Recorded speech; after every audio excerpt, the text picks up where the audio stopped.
നമസ്കാരം. ഗസയിൽ 2 മാസത്തിലേറെയായി തുടരുന്ന ഉപരോധം ഉടൻ അവസാനിപ്പിക്കാൻ ഇസ്രായേലിനുമേൽ സമ്മർദ്ദം ശക്തം. സൈനിക നിയന്ത്രണത്തിൽ ഗസയിൽ ഭക്ഷ്യവിതരണം നടത്തുന്ന കാര്യം ഇസ്രായേലും അമേരിക്കയും ചർച്ച ചെയ്യുന്നതായി CNN റിപ്പോർട്ട്. ഗസയിലെ അൽ റന്തീസി ആശുപത്രിയിൽ ഒരു ബാലിക കൂടി മരിച്ചതോടെ ഗസയിൽ പട്ടിണി മൂലം കൊല്ലപ്പെട്ടവരുടെ എണ്ണം 57ആയി. 2 മാസത്തിലേറെയായി തുടരുന്ന ഇസ്രായേലിന്റെ സമ്പൂർണ്ണ ഉപരോധത്തിൽ ആയിരങ്ങളാണിപ്പോൾ മരണമുനമ്പിൽ കഴിയുന്നത്.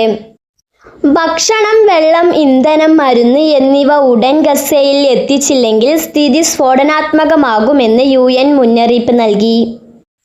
ഗസയിലേക്ക് സഹായം ഉടൻ എത്തിക്കണമെന്ന് യൂറോപ്യൻ യൂണിയനും ആവശ്യപ്പെട്ടു. ഗസയിൽ ഹമാസ് നിയന്ത്രിത സംവിധാനം മാറ്റി ബദൽ ക്രമീകരണത്തിലൂടെ ഭക്ഷണ വിതരണം ഒരുക്കുന്നതുമായി ബന്ധപ്പെട്ട അമേരിക്കയുമായി ഇസ്രായേൽ ചർച്ച തുടരുന്നതായി ഉദ്യോഗസ്ഥരെ ഉദ്ധരിച്ച് CNN ചാനൽ റിപ്പോർട്ട് ചെയ്തു. തീരുമാനം ഉടൻ പ്രഖ്യാപിക്കുമെന്നും റിപ്പോർട്ട് പറയുന്നു.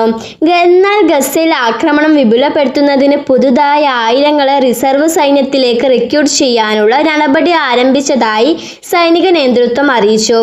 അതിനിടെ ഗസയിൽ ഇസ്രായേൽ തുടരുന്ന ആക്രമണത്തിൽ എപ്പോൾ വേണമെങ്കിലും തങ്ങളുടെ ജീവൻ നഷ്ടപ്പെടുമെന്ന് ചൂണ്ടിക്കാട്ടുന്ന ബന്ദിയുടെ വീഡിയോ ഹമാസ് പുറത്തുവിട്ടു.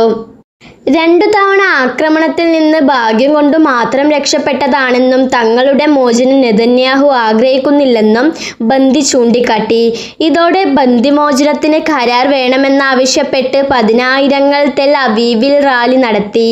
ഗസയിൽ ഹമാസ് ആക്രമണത്തിൽ 2 ഇസ്രായേൽ സൈനികർ കൊല്ലപ്പെടുകയും 4 പേർക്ക് പരിക്കേൽക്കുകയും ചെയ്തിരുന്നു. News desk മിൻഹാവ്.